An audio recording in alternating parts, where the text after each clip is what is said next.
வணக்கம். நான் Piramu சங்கர்.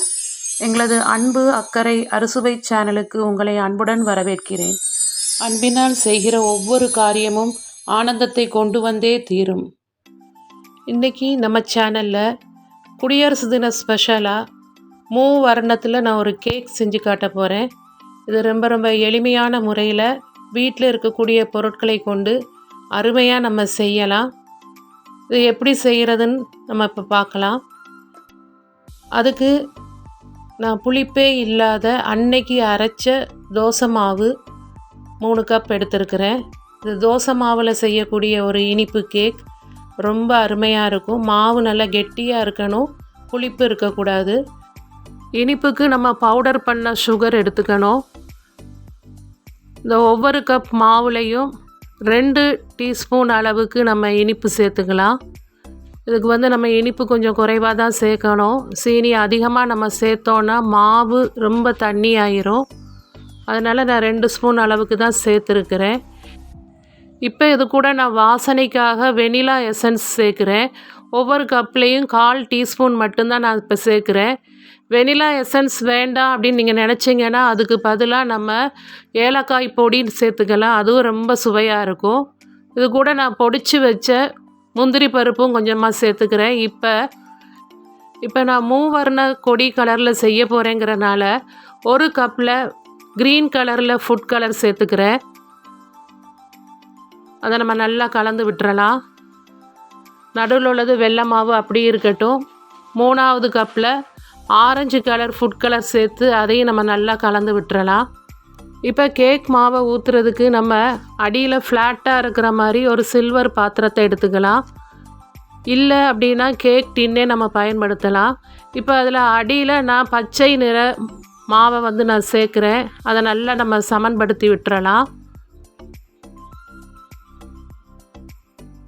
இப்போ இதுக்கு மேலே வெள்ளை நிறத்தில் இருக்கக்கூடிய அந்த இனிப்பு மாவை நம்ம கலந்துடலாம்.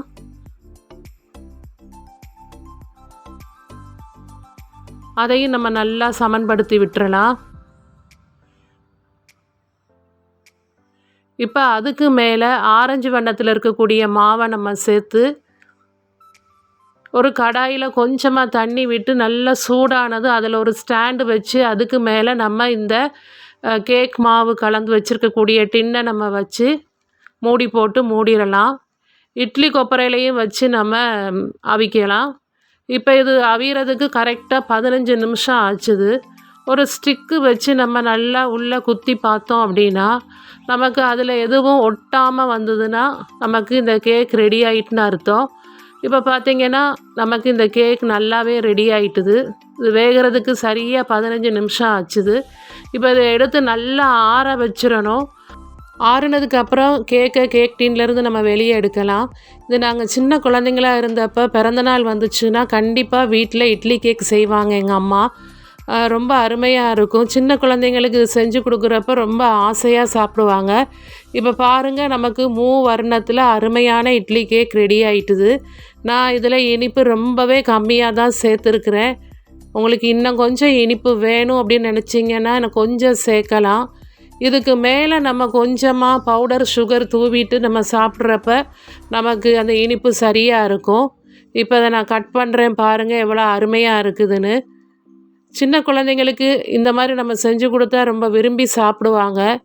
குழந்தைங்களுக்கு பொதுவாக இட்லினா ரொம்ப பிடிக்காது. இந்த மாதிரி இட்லி கேக் நீங்கள் செஞ்சு கொடுங்க, ரொம்ப ஆசையாக விருப்பத்தோடு சாப்பிடுவாங்க. குடியரசு தினத்துக்காக நான் செஞ்ச இந்த கேக் உங்கள் எல்லாருக்கும் ரொம்ப பிடிக்கும்னு நினைக்கிறேன். அடுத்து குடியரசு தினத்தை முன்னிட்டு நான் சின்னதாக ஒரு ரங்கோலியும் உங்களுக்கு போட்டு காட்டலான்னு இருக்கிறேன். இந்த ரங்கோலியில் நான் நம்முடைய தேசிய கொடியான மூவர்ண கொடியையும் தேசிய மலரான தாமரை பூவையும் பேஸாக வச்சு தான் இந்த ரங்கோலியை போட்டுட்ருக்கிறேன். இது 73வது குடியரசு தினம் அப்படிங்கிறதுனால கோலத்தினுடைய நடுவில் ஒரு மலரில் நடுவில் 73 என்ற எண்ணை நான் குறிப்பிட்டிருக்கிறேன். நம்முடைய தேசிய பறவை பார்த்திங்கன்னா மயில். நான் இந்த ரங்கோலியில் மயிலை வரையலை, ஆனால் மயில் தோகையை இந்த கோலத்தினுடைய அவுட்டரில் முழுசாக நான் கொடுத்துருக்குறேன். என்னால் முடிஞ்ச மாதிரி சிம்பிளாக போட்டிருக்கிறேன். இந்த ரங்கோலியை பாருங்கள். இதுவும் உங்களுக்கு பிடிச்சிருக்கான்னு கமெண்ட் பண்ணுங்கள். நமது தேசம் மீது பாசம் கொண்டு நேசத்தோடு போற்றிடுவோம். முத்தான மூவர்ண கொடியை பணிந்து வணங்கிடுவோம். நாம் மொழியால், மதத்தால், இனத்தால் வேறுபட்டாலும் உணர்வால் ஒன்றுபட்டு குடியரசின் மாண்பை காத்து தாய் மண்ணை போற்றி வாழ்ந்திடுவோம். நம் தாய் மண்ணை போற்றி வாழ்ந்திடுவோம். என் அன்பு சகோதர சகோதரிகளுக்கு இனிய குடியரசு தின நல்வாழ்த்துக்கள். இந்த வீடியோவில் நான் செஞ்சு காட்டின மூவர்ண கேக், அதாவது இட்லி கேக்கு, இது வீட்டில் இட்லி சாப்பிடாத குழந்தைங்களுக்கு நீங்கள் இதை செஞ்சு கொடுக்கலாம். ரொம்ப ஆசையோடு விருப்பமாக சாப்பிடுவாங்க. இதில் நம்ம டூட்டி ஃப்ரூட்டி போன்ற பல வகைகளும் நம்ம இதில் சேர்த்துக்கலாம். நம்ம விருப்பம்தான், எப்படி வேணாலும் செய்யலாம். நீங்கள் எல்லாருமே ட்ரை பண்ணி பாருங்கள். எப்படி வந்துச்சுன்னு கமெண்ட் பண்ணுங்கள்.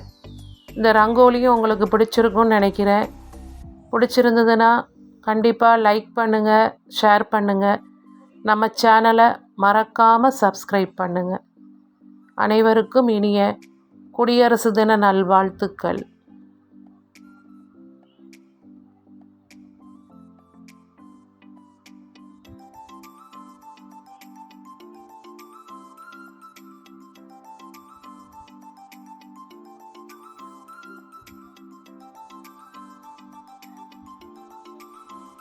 நன்றி, வணக்கம்.